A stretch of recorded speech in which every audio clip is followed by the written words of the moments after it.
오늘은 집도 보지 않고 계약금을 쏘는 사람들이라는 주제로 이야기해 보도록 하겠습니다. 요즘 신혼부부들이 집도 보지 않고 계약부터 한다고 합니다. 2천만 원을 깎았다는 이야기, 이 이야기가 사실입니다. 하지만 진짜 중요한 건 저는 따로 있다고 생각을 해요. 그래서 이들이 지금 어떤 전략을 쓰는지, 그리고 이 전략은 지금도 유효한지, 나한테 맞는 전략이 될 수 있는지, 그리고 이걸 경매로 어떻게 적용시키면 좋을지 한번 제가 정리해서 이야기해 보도록 하겠습니다. 신혼부부들이 이제 내 집 마련할 때 쓰는 전략이라고 해서 기사가 나온 게 있는데, 기사 내용을 좀 살펴보니까 급하게 나온 매물들이 있어요. 중개사분들이 이제 막 정보를 저희한테 줍니다. 이 집이 급하게 나왔는데 집주인이 세금이나 그리고 아이 학교나 여러 가지 사정에 의해서 급하게 나온 매물들이 있는데, 당신이 이 집을 계속 기다린다고 했고 이 아파트의 매물을 기다린다고 했으니까 제가 당신한테만 먼저 미리 연락을 주는 겁니다. 급하게 나온 매물이 맞아요. 이렇게 이제 정보를 줍니다. 우리는 그 집 매물을 기다리고 있었으니까 그 집 매물이 나왔다라고 했을 때 이제 절충을 좀 해보는 거죠. 바로 현금을 즉시 계약금을 바로 다 드릴 테니까 좀 절충이 가능할까요? 라고 이야기를 하고 이 금액을 2천만 원을 깎았다 라는 이야기가 기사에 나왔습니다. 이런 이야기를 처음 들으면 대단하다, 어떻게 저런 선택을 했지?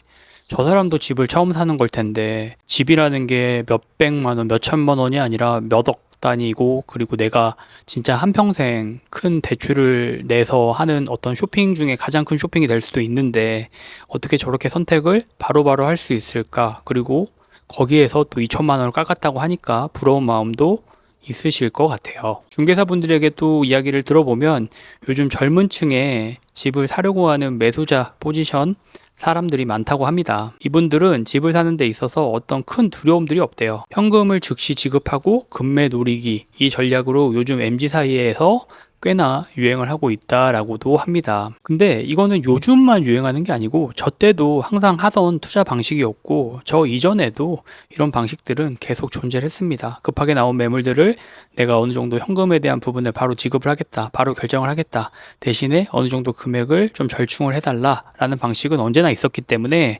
저 때도 저는 이런 이야기를 들었을 때 부러운 마음들이 좀 있었던 것 같아요. 결정력 미쳤다, 저런 사람들이 돈을 버는 거지 라고 생각을 하기도 했었습니다. 하지만 제가 투자를 해보고 직접 이제 겪었던 시장에 대해서 이야기를 해드려야 되잖아요. 아이러니하게 이 이야기는 틀린 이야기는 아닙니다. 이렇게 사는 시장이 있고 이렇게 빠른 결정과 결단이 돈을 벌어줬던 순간들이 저 역시도 많이 있었어요. 그리고 저도 그 집을 살 때 임차인을 만나보지도 않고 그 집 내부를 보지도 않고 집을 매매한 경험이 많이 있습니다. 갭 투자 같은 경우는 집을 굳이 보지 않아도 어떤 정보나 명확하게 볼 수 있는 것들이 있었기 때문에 전화로 계약을 했던 경우들이 많이 있어요. 하지만 제가 그래도 얘기 드리고 싶은 거는, 저는 그 지역을 임장을 한 20번 넘게 갔습니다.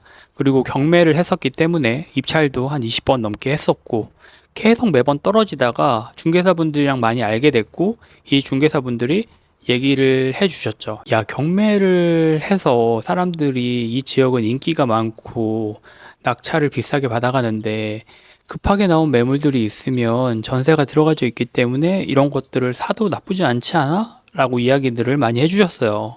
그리고 급하게 나온 매물들이 있었는데 저는 이 가격이 싸다는 걸 명확하게 알고 있었습니다. 아까도 얘기했지만 이 지역에 대한 임장이나 그리고 입찰을 워낙 많이 했었기 때문에 그 가격이 싸다는 확신이 있었어요. 그리고 바로 저는 그 확신이 있었기 때문에 결단을 빠르게 내릴 수가 있었던 거였죠. 요즘 이제 커뮤니티나 유튜브, GPT 이런 것들 많잖아요. 그런데 그런 것들 좀 보다 보면 제가 느끼는 게, 이 투자를 수학 공식처럼 생각하시는 분들도 많이 있는 것 같아요. 1 더하기 1은 2, 2 더하기 2는 4, 2 곱하기 2는 4, 이렇게 생각하시면서 투자를 접하려고 하시는 분들도 많이 있는 것 같습니다. 저는 이 방법이 절대 틀리다고 생각하지 않습니다.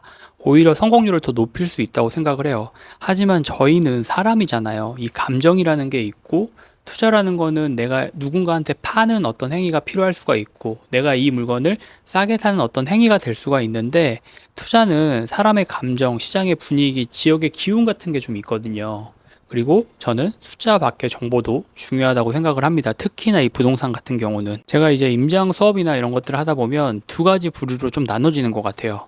한 부류는 뭐 아이패드나 노트북이나 이런 것들 가지고 오시면서 여기 뭐 입지와 수요, 공급, 그리고 실거래가, 과거 거래가가 어땠습니다. 이런 것들 이야기해 주시는 분들이 좀 있고, 그리고 이런 것들로 돈을 벌 수 있습니까? 그것만 얘기해 주세요 라고 얘기해 주는 부류들이 있고, 두 번째 부류 같은 경우는 여기 아이 학교가 있네요. 초등학교가 있네요.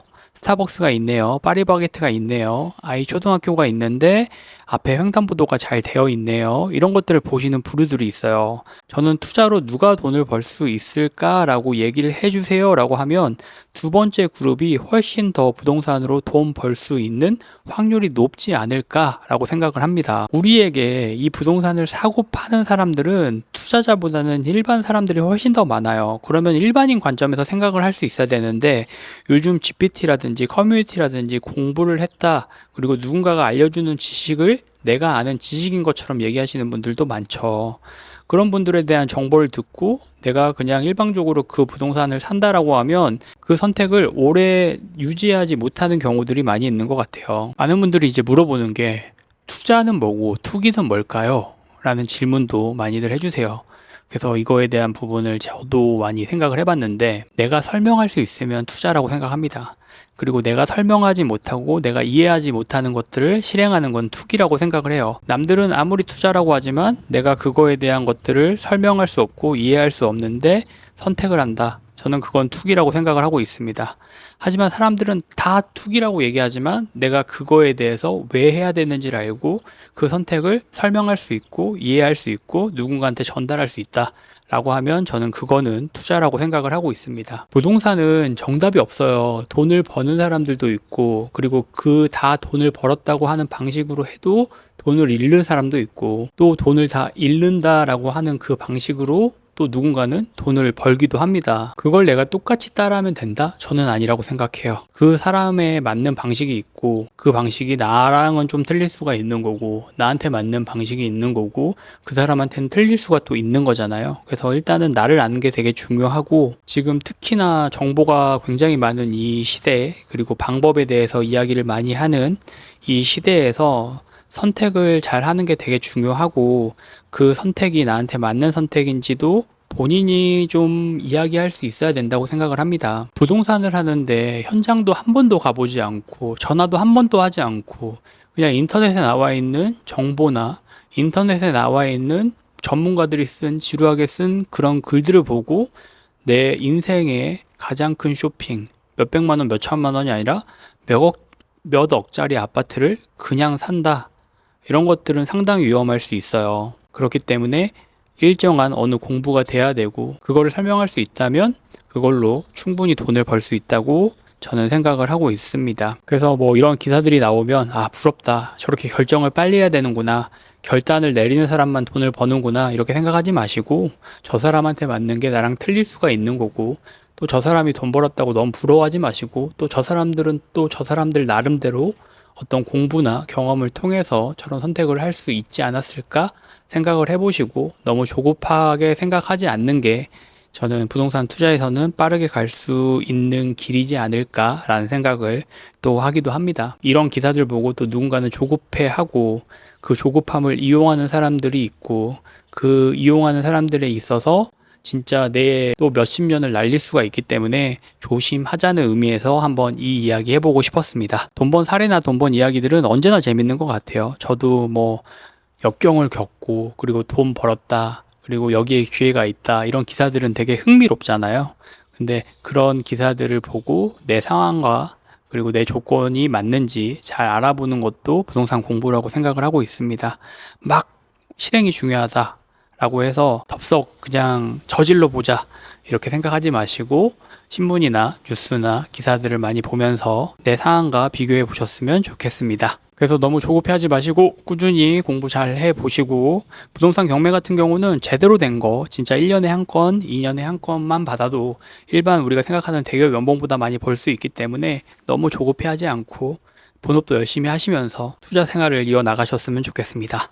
저도 계속 이런 아이디어나 그리고 제가 경험했던 것들 있으면 영상으로 계속 이렇게 찍어서 올려보도록 하겠습니다. 오늘도 긴 영상 봐주셔서 감사하고 내일 또 좋은 이야기로 돌아오도록 하겠습니다. 감사합니다.